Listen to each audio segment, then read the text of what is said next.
Namaste. Welcome everyone for today's webinar on the World Association of Vedic Studies. Glad to have you all on today to discuss this 16th conference. And in today's webinar, we have President of Hindu University of America, Sri Kalyan Vishwanathan, and President of WAVES, Sri Sashi Kejriwalji. It's a pleasure to have you all on here. Justin from Poland, glad to have you on. Sophia from Brazil, thank you for joining. If you haven't yet, please put in the chat where you're zooming in from for this International World Association of Vedic Studies discussion. So this year, this conference is hosted by Hindu University of America at our campus at Pine Lake Retreat near Orlando. We're glad to be hosting and partnering with WAVES on this important conference. And so we're going to get into the themes, the structure, the schedule, logistics of the conference.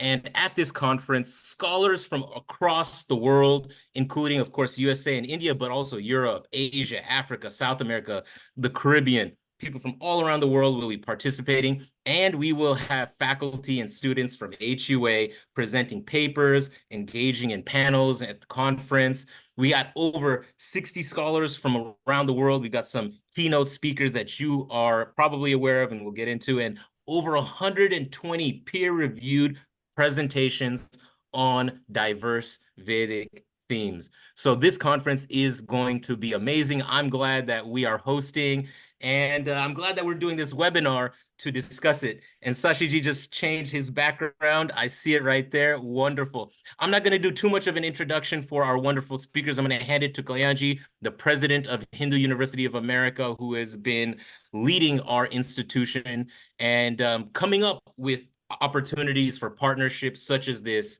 to help us put Hindu University on the map and elevate Hindu studies as a discipline, as a field, as something that we are so invested in. And before I give it to Kalyanji, we got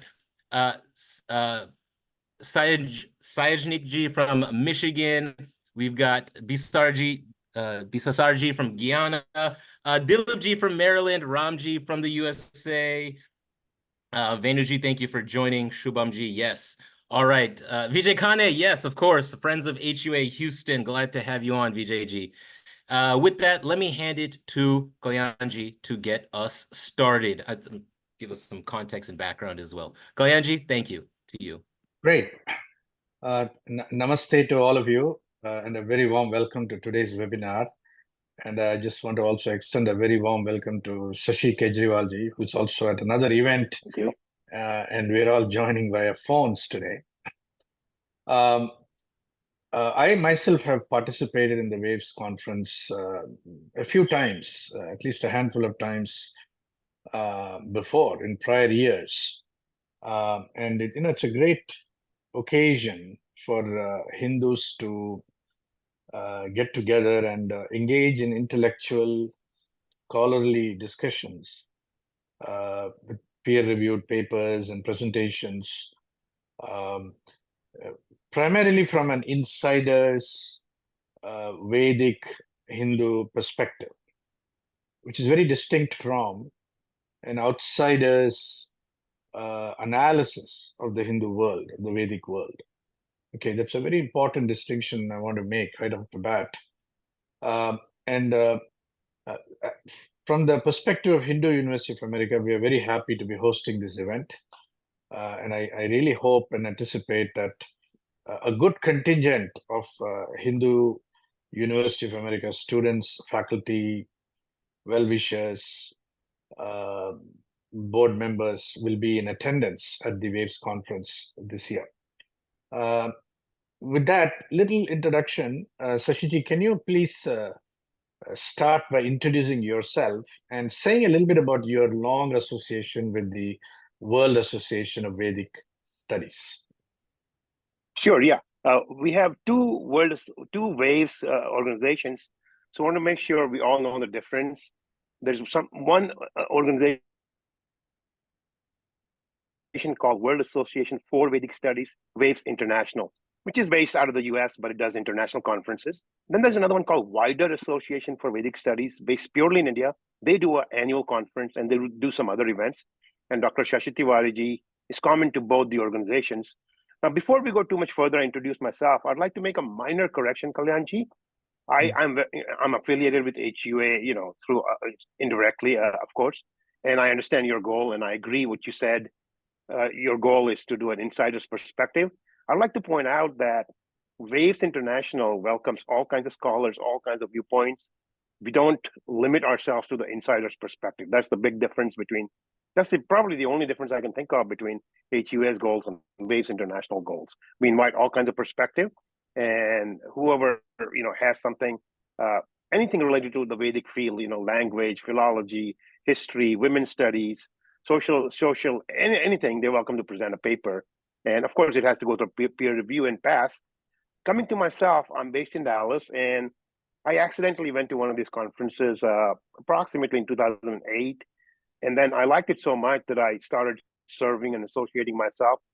And then finally, a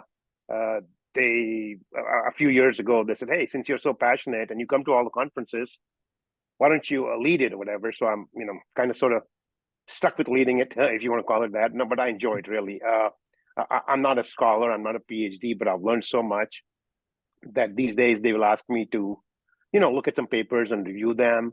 And I started, indirectly writing and submitting papers myself. So yes, it has been a great journey. I'm a good example of why you really don't have to be a PhD to come to this conference and understand, appreciate, assimilate the information that's provided here. Okay, very good. Great. So since when have you been the president of World Association of Vedic Studies? At my age, it's hard to remember so many things. I'd like to say for the past approximately 4 conferences, which would be 8 years. So Waves International does a biannual conference. Okay. So this year's biannual conference is being done with the annual conference of Wider Association for Vedic Studies. And it's the first time we are working with HUA, which is a great pleasure. You have so many scholars with you that join you.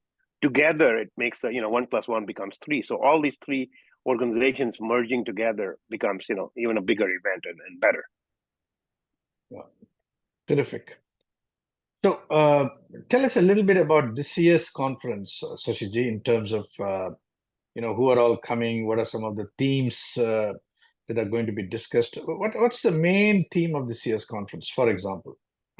The main theme, keep in mind that our main theme is something we suggest a lot of people write papers on, but we'll accept papers on something that's not relevant to this theme.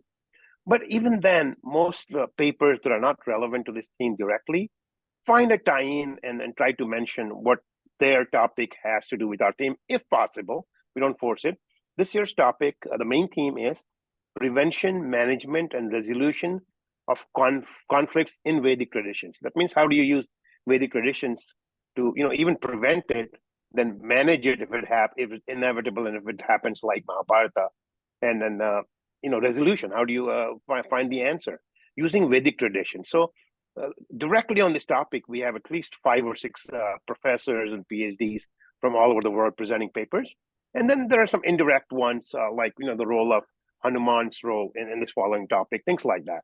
So we have a wide variety of papers. Now, this being the main theme, we have papers on themes that are not related to this at all. For example, I tried to note down a couple of them. I've been reviewing some of the papers.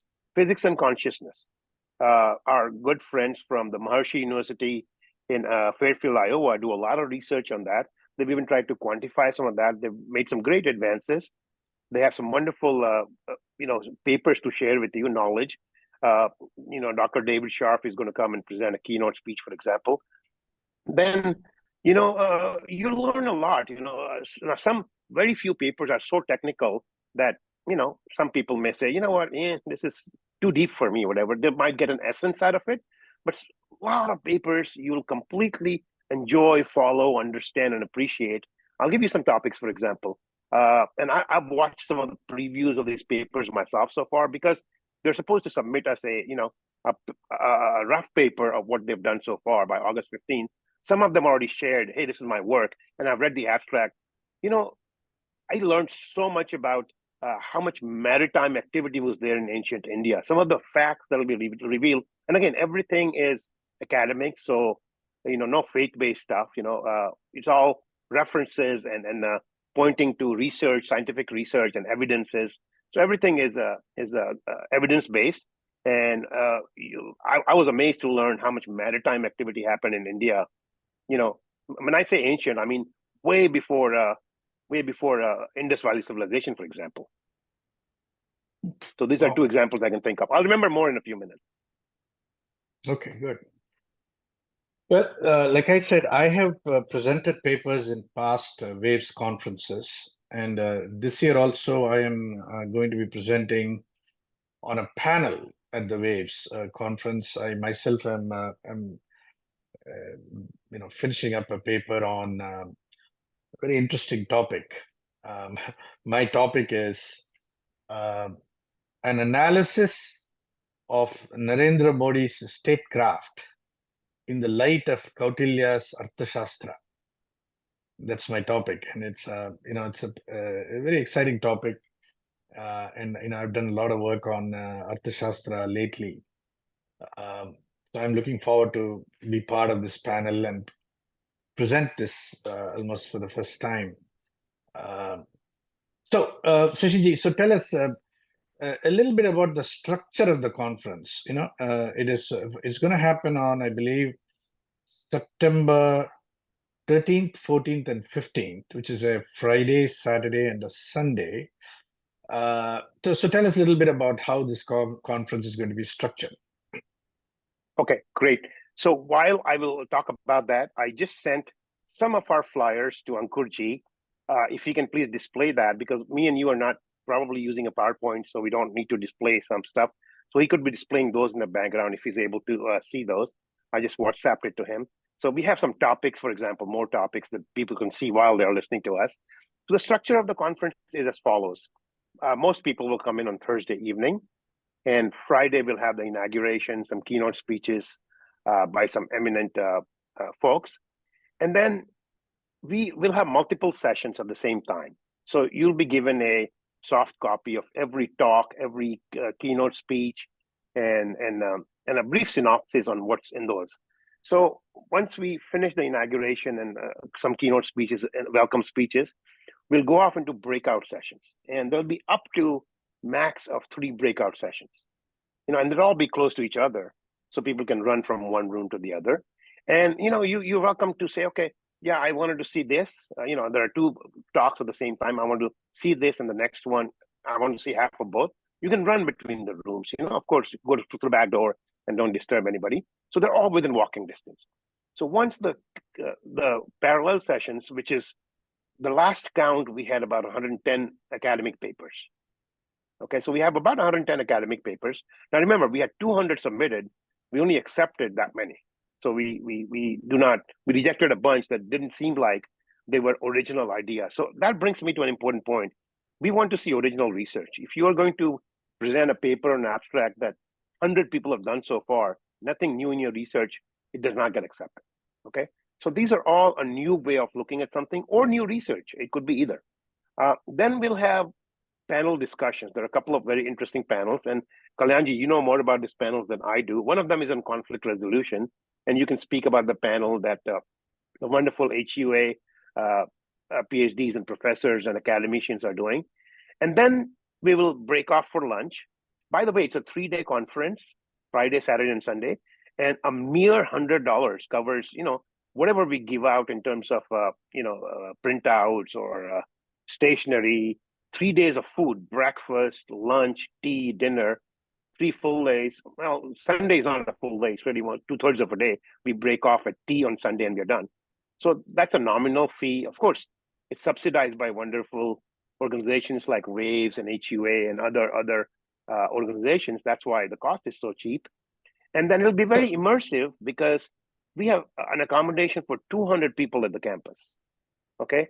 So anybody that decides they want one of those rooms, they're not fancy, they're not 5-star or 3-star. It's a rustic environment, but 200-acre campus, all your own, nothing else going on except the WAVES conference. Then coming back to the schedule, we had these panel discussions. Then we'll break off, for lunch, and then again some more parallel sessions.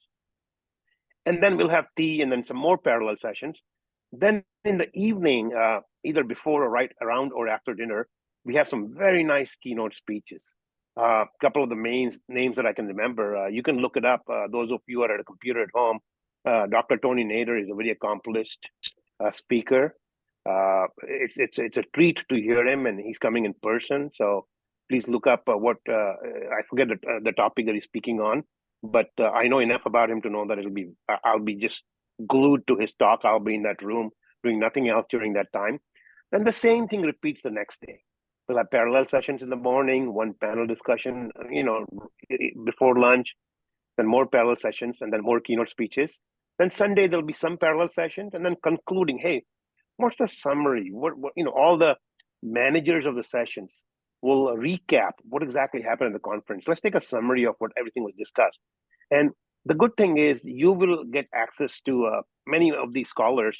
They will say, hey, give me your phone number, or I don't understand technology that well. They'll drop their paper to you if you want or whatever, before it's even published or whatever. That's up to them. A lot of people bring a printout of the paper, so you can take that with you. And before the world sees it, before it's published in a proceeding, you get access. So I'll take a break and see if you want something else, if that answered your question. So That's great, Sashiji. And I was able to find the WhatsApp, and I'm sharing the screen if you want me to stop or highlight a particular one. I know I was scrolling through them, kind of figure out which one you were talking about, but I have them share screen if you can see. And I think Energy wanted to speak as well, so tell me to share whichever one, etc. I'll be able to do that. Yeah. So, one of the things I wanted to share about my own experiences of these conferences is that there are so many scholars and intellectuals who have dedicated vast years of their lives to studying these topics, studying some of these themes, and they will be presenting years and years of engagement with the subjects that they are bringing to the forefront here. And you and I on our own will never be able to spend that kind of time and energy in researching those topics on our own. So when we get a chance to take in so much deep study and scholarship, it's very exciting. If I myself remember that I can't get enough of the amount of intellectual work that's going on. And in a sense, right, this is I believe this is all part of the Hindu Renaissance, the recovery, restoration of Hindu thought, Vedic thought in the world today. After long years of submersion of that thought, both under colonialism as well as prior to colonialism, the Islamic period in India. And it's also simultaneously happening at a time when Indians and Hindus are showing up on the world stage again and again today. It's an exciting time, really. And one of the things you'll find if you attend this conference is that it'll be a memorable conference. It'll be a time when you learn so much that you can't possibly learn in such a short period of time. And you'll make many connections with many scholars who are doing wonderful work, who are publishing or writing books, and so on.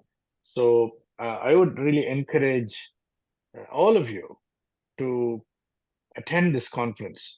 Now, Sashiji said the price of the conference is $100. I want to just make an amendment to that. We're also charging for accommodation for 3 nights. There is Thursday night, Friday night, and Saturday night. That's 3 nights of accommodation. And the conference obviously will end on Sunday during the day, and you can make your reservations to head back on Sunday afternoon or late afternoon, late evening, etc. I would encourage all of you to type your questions into the Q&A box. Okay, the Q&A box. And Ankur, I hope you can pick up some questions from the Q&A box, and we can answer questions one by one.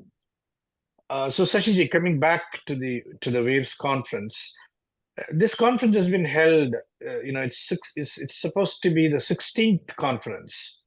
When did this conference actually begin originally, and how often have these conferences been held, and where have they been held so far?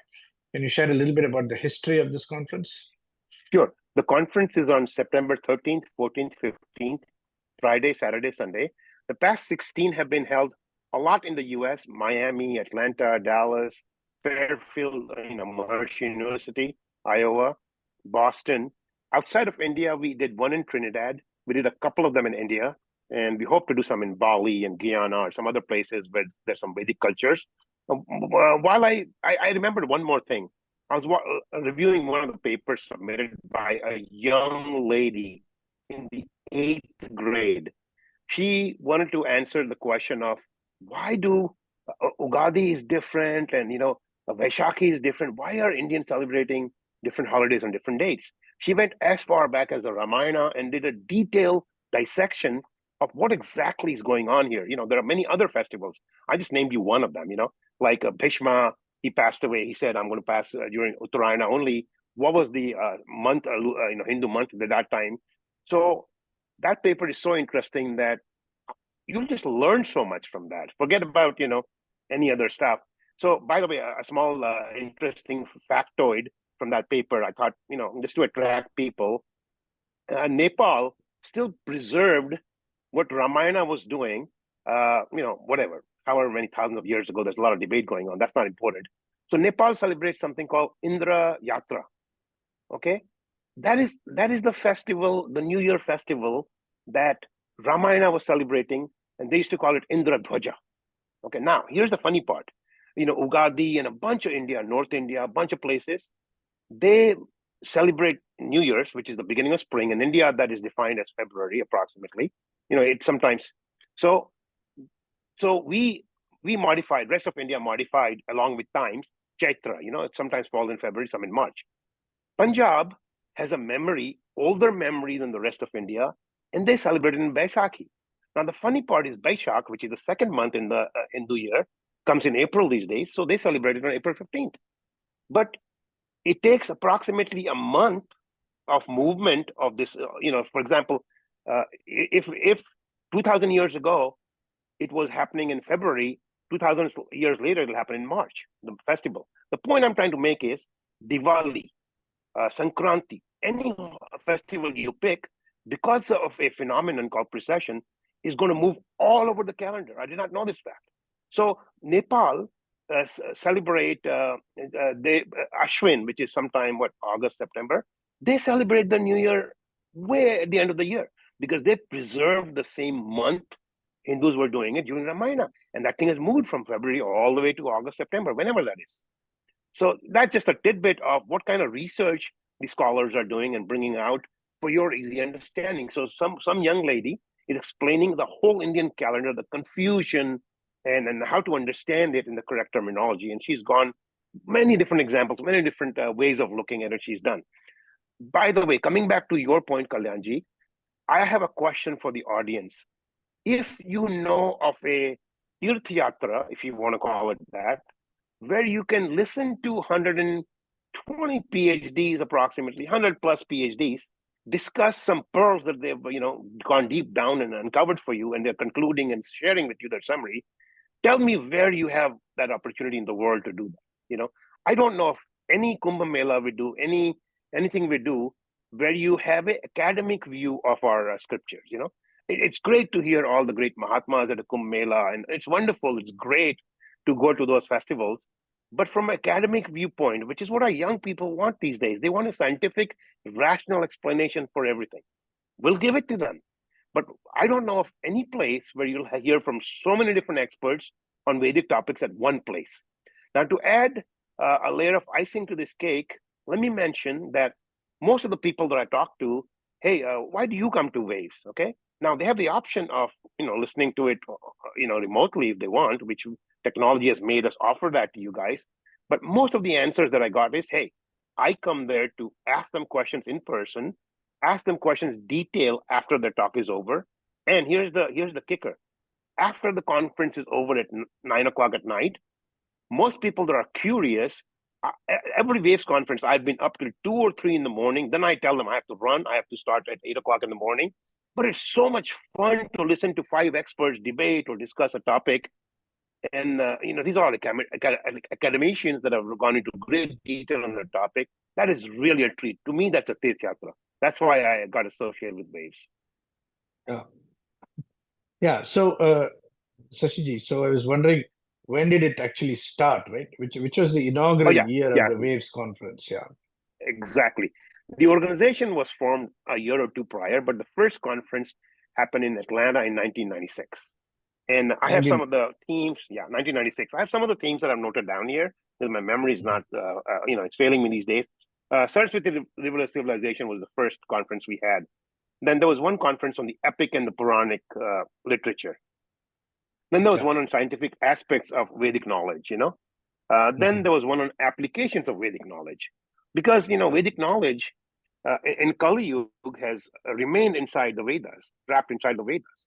How do we apply it? So there were ingenious discussions.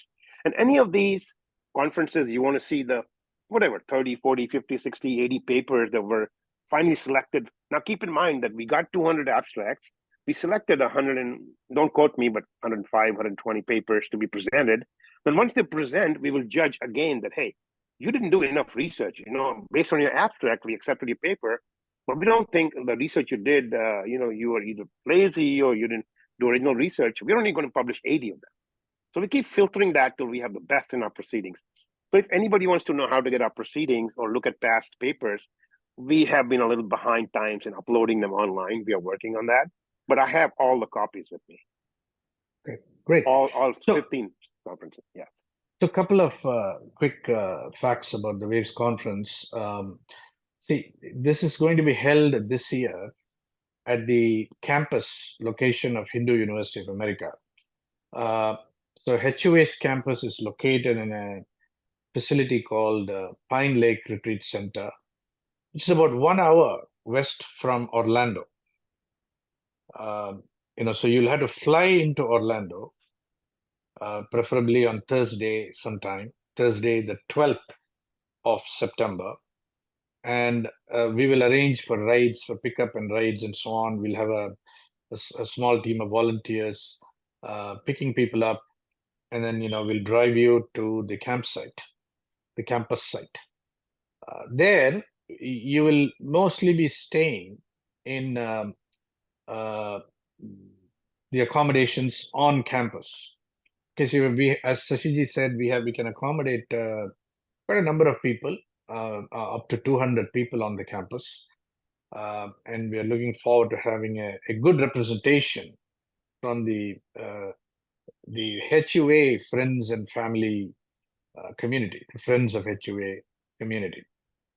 Okay, now including the cost of accommodation and food for 3 full days, which is basically 9 meals, breakfast, lunch, and dinner. It starts with dinner on Thursday and ends with lunch on Sunday.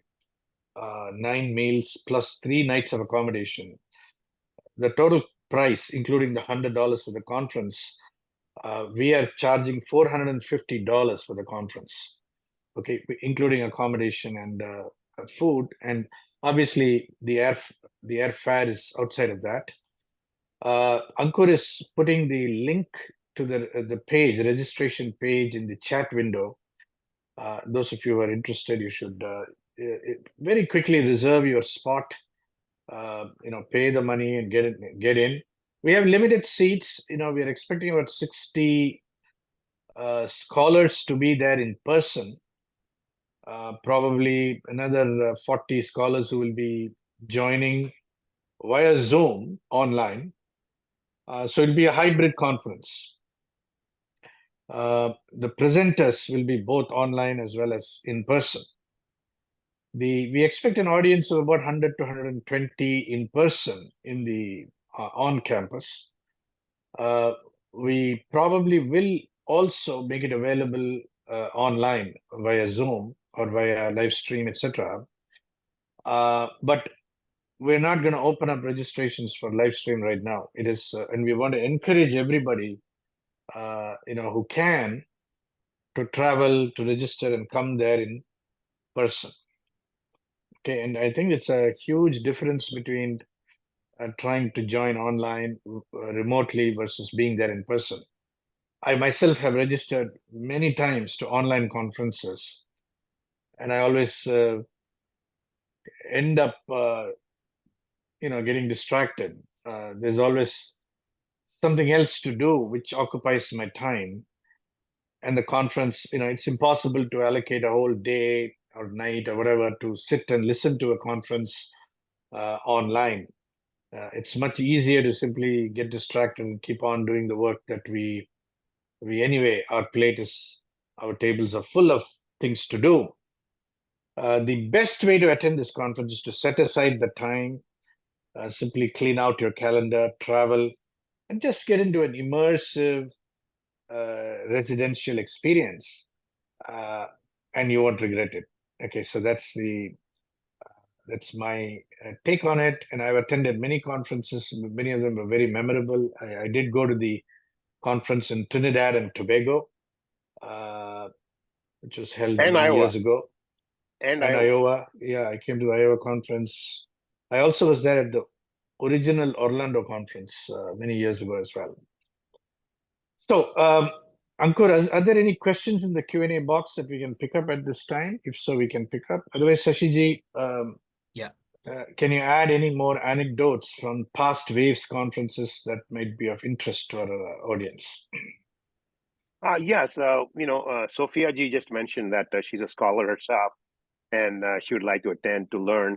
So a lot of people have mentioned that they cannot afford to miss it because you might be good, and your area of research might be a particular one. You might be the best expert for that in the whole world. But there's so much variety of experts that come with different backgrounds. You get a snapshot of where the latest research, latest thought process is in diverse fields in one snapshot. So you can keep up kind of with your field, with your general field of study, which is research of Vedas, which is very hard to do sitting at your desktop. Number two, I agree with you. I echo your sentiments about if I am in front of a screen attending a conference, information overload happens and you give up, and then it really stresses your brain. In reality, if you are in person, you see smiling faces, you have human touch, you can go outside, take a break, and we got a beautiful campus, very serene, very quiet, and we'll do some fun activities too. Hopefully some cookouts.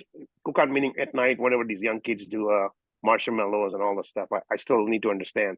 But Ankurji is smiling. He's saying, "Oh, this guy is an old guy. He doesn't." But anyway, those kind of fun stuff, fireplace, chat, the human touch, and the interaction with the experts and scholars like Sophia G. I look forward to learning from her and a lot of other scholars. So you things you would spend hours and days reading and trying to absorb, you can learn a summary from scholars who are experts in that field in one shot. This is like catching up with your field of study and doing advanced learning very quickly instead of spending days and weeks to learn that much. So you'll have in a weekend you'll learn, you'll absorb, or you'll be exposed to so many things that it would take you many months to do if you were to do it on your own. Yeah, it's very valuable to be in person, in my opinion. Right. So there was a question in the chat box which I want to respond to. Somebody was asking, which is it? Is it $100 or is it $450? I want to make a little clarification in that regard, right? If you are a person who's actually presenting a paper at the conference, okay, if you are if you've already submitted an abstract and your abstract has been accepted, we will sponsor the accommodation and food for you. We, as in Hindu University of America and Waves organizations together jointly will sponsor. No, that's not true. Yeah. That's not true. A lot of our scholars are paying their own accommodation. So a better way to explain this $100 and $450, Kalyanji, in my personal opinion. Sorry to cut you off because we don't want to mislead our people. The $100 is for the independent person that says, I don't care about your accommodation. I'm independent. I have a cousin living in Orlando. I'm just going to go fly and stay with them. I'm going to arrange my own rides. I don't need your help. Or for the local Orlando resident, that number was for them. Okay. Okay. All right. So big difference, big difference. The 450 is if you want us to handle your accommodation, everything, rides or whatnot, and if you want to have the immersive experience of Sattvic cooked vegetarian food by people that live on campus, that's 450, which is very nominal. That would take care of, Right. Friday, Saturday, well, 2 nights, Thursday, 3 nights. Thursday, are you including 2 nights or 3 nights? Whatever. The number of nights, accommodation, 3 nights. Thursday, Friday, Saturday. So that price includes those things. So we start off by giving, hey, most people are independent. They don't want to know all the details. You just want to come to the conference and you worry about your own thing. That's $100. So yeah, I should have mentioned both. My mistake. But yeah, that's the difference. Okay. All right. Very good. Great. Okay. Any other questions from anybody in the chat window? We do have in the Q&A box, I think it's almost at 20, not 20 questions, but 20 comments and some questions. Please put in your questions in the Q&A box, not in the chat. Atulji, Dr. Shah, your 36-page document on computer science. We'll deal with that later. Send it to me personally. Yeah. We'll talk about courses separately. Sashiji mentioned that they're uploading past papers and making them accessible on the Waves website itself. And then what's the plan to make these papers available also?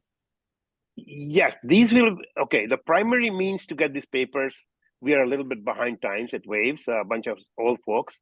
We print a copy of the book, the proceedings. I have people, usually the traditional method is they buy this proceedings book, which is somewhere between 25 and 35 bucks. That's what we currently have. Now, there are some repositories of paper you can upload, the whole world can see for free. We're going to upload it there. Now, our website, we don't have a fancy website where you can take thousands of papers. Between the 16 conferences, each conference, if you assume 60 paper, that's a lot of papers. I don't think our website is strong enough to hold those. On our website, we're going to upload some key papers that people really appreciated.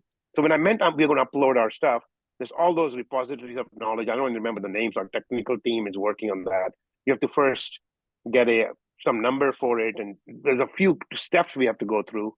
And I'm exposing my ignorance by saying all these things. But yeah, they won't be on the Waves website, but they'll be at some places where you can access archive.net or whatever those names are.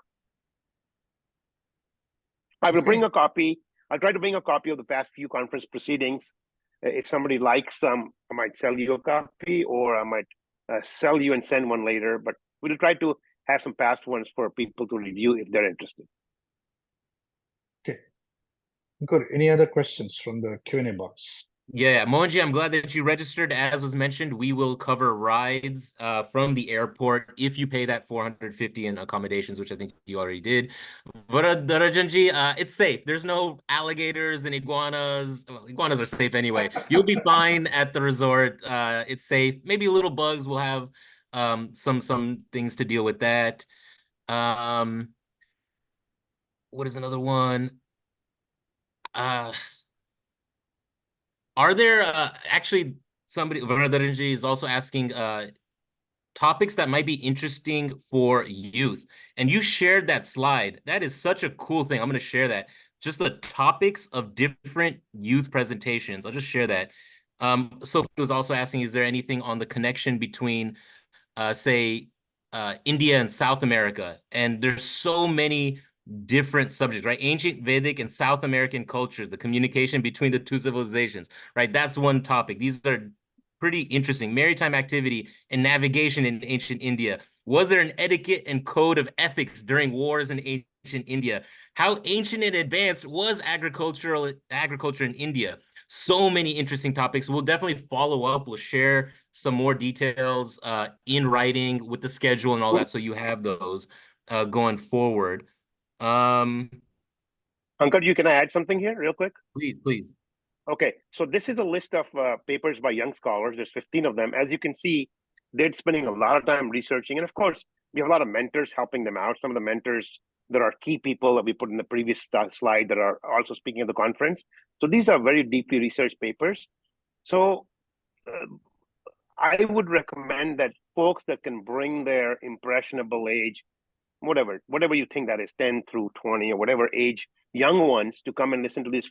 Well, there are 15 papers, but there's about 20 youth authors, because there's some papers that have 3, for example. So listen to these 20 people in person, interact with them. That can make a big difference to your youth and getting inspired. Now, in the beginning, this youth come because we dangle, hey, you will publish a paper and you will get published and you can write a new resume and get into a better college. They come and then they stay. They want to do more papers next time because they love it so much. They learn so much. Their parents show off their papers. It's a great experience overall. So please understand that we are not just encouraging you to come. Your impressionable age kid, whether it's 8 years, whatever you think that age is, bring them. They will see young people like them. The youngest scholar we have is in 7th grade. They're so determined to do something in life that they said, I'm going to start with the Vedic perspective on that. One young lady wants to go into law, and she says, I want to write and know everything about how law was treated in ancient Vedic and Indus Valley, well, whatever, older times in India, and I want to use that as my foundation. So she's doing research on that, for example. So these are very determined young people who have good mentors and scholars who are guiding them. And they are, it's surprising. A lot of us that are on this call probably went to school, high school in India. We didn't have all these fancy research tools. Hey, uncle, what should I use? MLA? They have fancy terminologies for bibliography. I'm too old-fashioned to understand those. But their research methodology is much more advanced than what I was taught in high school. I was surprised to see what the youth are able to do here. And your youth, if you bring them with you, will really love watching and interacting with these youth and learning from them. I promise that. So I'll take a question for international participants. Naturally, you will have to get a visa to enter the United States of America. And in the outside chance that your visa gets rejected or you're unable to get your visa in time, we will absolutely refund your fees 100%. Okay. So I just want to reassure you on that point. Obviously, visa is a tricky issue, and you can never guarantee that it will happen in time. Okay, over to you, Ankur. Any other questions from the Q&A box? There's somebody who wants to extended stay, visit the conference maybe the week before. Is that possible? No, They'd be we're on not their set up own. at the campus for that. Yeah. Not Yeah, at the so campus. that's- No, but listen, Orlando is such a wonderful tourist place anyway, and you'll just have to make your own accommodations for the days outside the conference times. The conference, we are planning for accommodations for all the incoming people, attendees, only for 3 nights. Okay, Thursday night, there is the night of the 12th of September, Friday night, Friday the 13th, and then Saturday night, September 14th. 3 nights, and then Sunday you're off. And of course, you can extend and you can go and stay in Orlando proper, near Disney World or wherever, and that's always possible to manage that. Yeah. And so that accommodations that we're providing, that's going to be the dorm accommodations, right? So it's We have a few different kinds of accommodations that are available. We have dorms types of accommodations. We have some chalets. We have some houses. So we will be working on how to place people in different kinds of accommodations. But you'll be comfortable. I promise you. It's a wonderful environment. The food will be great.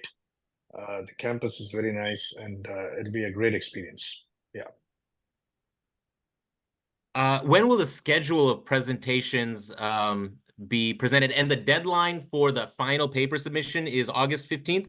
I know the abstract deadline is already passed. And then the deadline for those final papers, and then we'll know exactly who's presenting, right? Yeah. Well, August 15th is when they'll submit us their papers. Not all of them will be complete. We'll get a good idea that, hey, this person is not doing enough research. We're going to reject this. So we might trim that a little bit. But usually if they've come this far and we are in touch with them, we are talking to them, we don't think there's going to be too many people who will drop. So they will all use a PowerPoint to present on September 15th. That's what we want them to focus on, the quality of presentation. Even if they don't submit their perfect paper before the conference, they can do that after the conference, because the proceeding takes a month or two or a few to print. So we want them to prepare a wonderful presentation for you, the best they can do. That's what they'll start focusing on after they give us a preliminary copy of their paper, not the final copy. So August 15th, Sashiji, what that means is, what you're saying is that whatever paper the scholars present on August 15th, will be, you will, in your reckoning, it's a draft that could go through further revisions before they actually make it into a publication format. That is correct. We would like it to be the final copy, but if we do that, we will not have enough of them to publish. Nobody gives it in time or whatever. So we have to make concessions. We have to get tough moving forward, and I'm not sure how that'll work out. A couple of times we've been able to be tough, but if we do that and there's only 5 people that have done a perfect paper so far, I'd rather have a good quality paper and print it after the conference than do a very thin booklet before the conference. So it's a trade-off. Yeah. Okay. Ankur, next question from the Q&A box. We're not going to do online networking. I don't think that's going to be something we're planning on, Sophia. So sorry about that. This is an interesting one from Amit. And he's asking, what is the impact analysis on the conference? What outcomes for the common Hindu? Maybe that's a general question. Rakeshji, thank you for joining. We'll get you the details so you can share that around. That brings us to the end of the questions that have already been submitted. Okay. All right. So, Sashiji, the impact is an interesting question. Let's take that up. Obviously, the Waves conferences, it started in the year 1996, which means this is the 28th year, since the origins of the Waves conference. And it is the 16th conference, meaning the conference has been held almost every 2 years or so. What has been the impact of this conference in all these years, in your experience? Well, before I answer specifically the impact, I'd like to mention that this is not just for Hindus. The impact is for the whole world. Vedic knowledge is not meant to be for, in fact, when the Vedic knowledge was written, they did not differentiate between, Hindus and non-Hindus. It was meant for everybody. And if you have listened to great scholars and sadhus and all, they'll tell you Vedic knowledge is universal, it's forever, it's sanatan, right? So, Vedas have Sushruta Samhita, for example, Ayurvedic books. You think, non-Hindus don't need those things? Vedas has a lot of knowledge on astronomy and a bunch of other stuff, right? Vedas shows you the path to moksha. Do you think a non-Hindu does not want moksha? Of course they do. It's just a matter of understanding the correct way, or the way that the Vedic seers developed for these. And they've spent the longest time on this compared to any other philosophy or culture. So if somebody's open-minded, they want to say, okay, let me take a peek at what people have been, learning, studying for, again, there's a debate on the time frame here, but, if I were to take the extreme, then for about 15, 20,000 years, people have been developing the same philosophy and adding to it. Let me take a peek and see what that philosophy says in terms of, what is the purpose of life and all that. That's available through the Vedic conference. That's not limited to Hindus. Anybody is welcome. As far as the direct impact for some of the conferences, it provides a platform. It basically is a stepping stone for research. Somebody publishes their research. Other people see this research. They build on it. They collaborate. They do papers together. Institutes are born from this. Departments are born from this. Connections happen. The effect is very varied and very diverse to measure it directly, but knowledge exchange. Okay, think about it. These days, if you go to YouTube, you see so many people doing wonderful talks, on Vedic knowledge, and Nilesh Ogji, Dr. Raj Vedam. There's just, the names are thousands of them. How do you think? And I'm not trying to take credit for Waves on this. How do you think that transfer of knowledge and propagation of knowledge is happening? through platforms like Hindu University of America and Waves. So there's a very subtle, foundational, quiet, behind-the-scenes work that these conferences and these universities do, but it's they make a big difference. We cannot theoretically go back in time and say, if these were not there, how much proliferation of this knowledge and interest by non-PhDs would happen, how many people would be on YouTube, how many people would be sharing knowledge. We cannot measure that, but I assure you it's there. There's a big difference these platforms make in propagation and addition and evolution of knowledge. They really do. Okay. Great. Any other questions, Sankar, that in the Q&A box you want to pick up? Let me just launch the enrollment question. Let us know if you are interested in attending the conference. Yes, no, maybe. You can follow up with you there. So please fill out that question for me. There is nothing else in the Q&A box. Sophia had a question. She's not attending in person, but how does she network with other people? Ankurji said networking is hard online. I agree with that mostly. But most of these scholars, they're very nice. We will make a mental note to remind ourselves to have the scholars give you their email ID. And if they want to share other information like their phone number or whatever, you can network with them individually and privately. And of course, during the presentation, you can, whether if you're attending remotely, YouTube or Facebook, you can ask a question. And just like we're doing today, Ankurji is doing today, we'll have a scholar try to answer that. So there is some limited networking available for people like Sophia ji who cannot attend in person, but can attend remotely. They'll be able to network with the scholar if they so choose to. Great. Yeah, the online participation will be free. But again, as was discussed, in person on the campus is where we're hoping to really take that next step. So as always, it's my pleasure to host these webinars. Amazing to have you here, Shashiji. I'm going to see you downstairs in a little bit. You bet. Kalyaji, Shashiji, any closing thoughts or comments that you would like to leave our guests with? You want to go first? Yeah. I'll basically repeat what I just said earlier. Show me this kind of Tirth Yatra that you are able to access anywhere in the world, especially if you live in the US. And if you're able to make this trip without too much effort, 3 days of immersive experience of learning so much knowledge in one place from the, not literally the source, but the expert for that source. There's no such opportunity anywhere in the world. I would avail this opportunity if I were you, and if you have interest in these topics. It's an amazing opportunity. So I will share a little bit about my own journey and the role that Waves conference played in my personal evolution.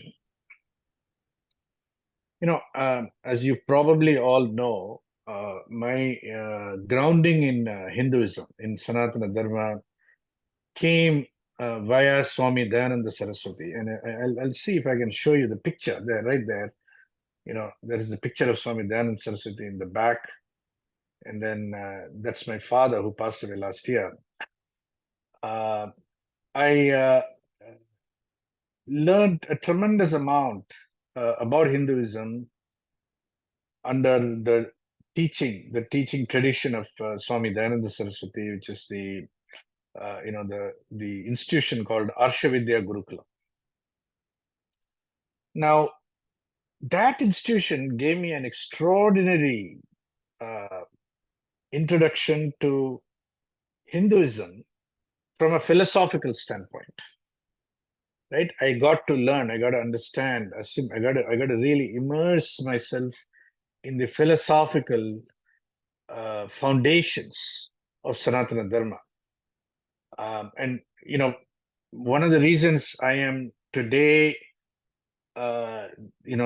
taking on this role as president of Hindu University of America is directly attributable to the time I spent with Swami Dayananda Saraswati. However, in the ashram setting, all those years, I spent about 21 years as part of my association with Swami Dayananda Saraswati. But in all of those years, one thing I noticed was that the ashram environments avoid discussion of historical dimensions. they stay away from historical controversies. A great example, I'll tell you, from my experience was when I attended an ashram event on Guru Purnima in the Arshavidya Gurukulam. And Swamiji delivered an outstanding talk on on the role of the Guru in Hindu traditions. And he spoke about Vyasa, he spoke about Adi Shankara, his own teachers, but he carefully sidestepped all discussions related to the dating, the historical times in which these teachers lived. He was much more comfortable just taking the texts that they left behind, the commentaries they left behind, as adequate for purposes of engagement and the discourse. Now, sharply in contrast to that, when you enter an academic domain, an academic conference, the emphasis on history is so much more prominent. The questions that people ask pertain to the dates of the Ramayana, the dates of the Mahabharata, Indus Valley civilization, the connections between Hindus and Greeks, the Vedic civilization, Greek traditions, the impact of Hinduism in Southeast Asia. When did that happen? How did that happen? The impact of Hindu thought in the Middle East. When did that happen? The Mitanni civilization in the Middle East. And even things like what Sashiji brought up, the Saraswati River, the rediscovery of the Saraswati River and what it means to our understanding of Hindu history and Vedic history, Vedic archaeology. What is late archaeological findings lately? What are they revealing about the historicity of Indian traditions, Hindu traditions, and so on? So I think whereas the philosophical dimension is emphasized by our gurus, our acharyas and rishis and munis and our ashrams and Veda Parashalas and so on, academic conferences tend to have a much greater emphasis on the historical axis. And that's what I found personally to be very, very fascinating when I went into the WAVES conference for the first time, which is at least 15, 16 years ago. And in the WAVES conference, you will find that we traverse both these axes, the philosophical axis, which you could say the vertical axis, the spiritual axis, and the horizontal axis, which is the historical axis, the x-axis, if you will. Both these axes will be represented adequately at a conference like the WAVES conference. And that intrigued me tremendously because I noticed that there was a gap and I could not respond to questions of historicity. I'll give you a great example. Lately, there is a lot of Western scholars who are making a claim, a very interesting claim. The claim is that yoga did not exist in the Vedas, in the Vedic Hinduism, in the Vedic times. What existed in the Vedic times was yajna. Okay? And yoga then later on came into Hinduism via the Buddhism and Jainism. Okay, this is a very interesting proposition. And when I first encountered it through a Western scholar, I was very intrigued by this hypothesis. And I responded to him by saying, how can you say that the yoga came to Hinduism via Buddhism and Jainism? It was appropriated from Buddhism and Jainism, especially when the Bhagavad Gita and the Mahabharata as texts are full of yoga. Every chapter in the Bhagavad Gita is called a yoga. The yoga of Arjuna Vishada Yoga. That's the first chapter. Jnana Yoga and Bhakti Yoga and Raja Yoga, Karma Yoga, and so on. So how can yoga be said to be post-Buddhist, post-Jaina, right? This is a historical question. And this particular Western scholar quietly answered me, well, that is because Mahabharata and Bhagavad Gita are both post-Buddhist works, post-Jaina works. Now, that is pretty stunning to me. I did some background research, and I chanced upon an article by a Swami from the Ramakrishna Mission, who said the following, who had written an article on this. And he said, in the entire Mahabharata, which is supposed to be 100,000 verses, there is no reference to the Buddha or Jaina. Mahabharata does not know Buddha and Jaina, but they know the Veda, they know Rama, they know Ramayana, and so on. So this is a particularly interesting historical question, and it can't be answered simplistically by focusing only on the philosophical dimension. That's how slowly I got to learn to appreciate the historical dimension as a very important aspect of academic scholarship, in which we have to be necessarily drawn into.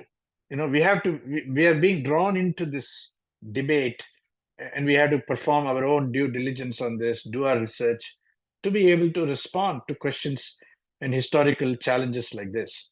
So I just wanted to mention this because you see, if you have an appetite for the historical as well as the philosophical, and of course, as well as the anthropological and the archaeological, as well as the cultural and the civilizational, the social and the psychological, you'll find a conference like the Waves Conference to be so multidisciplinary and multidimensional, while also being rooted in Vedic Hindu thought. And I think that's what makes this conference so unique and extraordinary. And I hope all of you will take advantage of this conference. Come and attend in person and enjoy it, and make it a great occasion for us to be together. Okay, with that, thank you all for joining. I'll hand it over to Ankur. We can close the poll and probably close the webinar. Thank you, and namaste, everybody. Yep, that's it from me. Thank you. Namaste, everyone. See you on the next Zoom. See you in a course. See you on the HUA campus for this Waves conference, hopefully. It's always my pleasure to be on here with you. Thank you all. Dhanyavad. Namaste. Bye-bye. Namaste.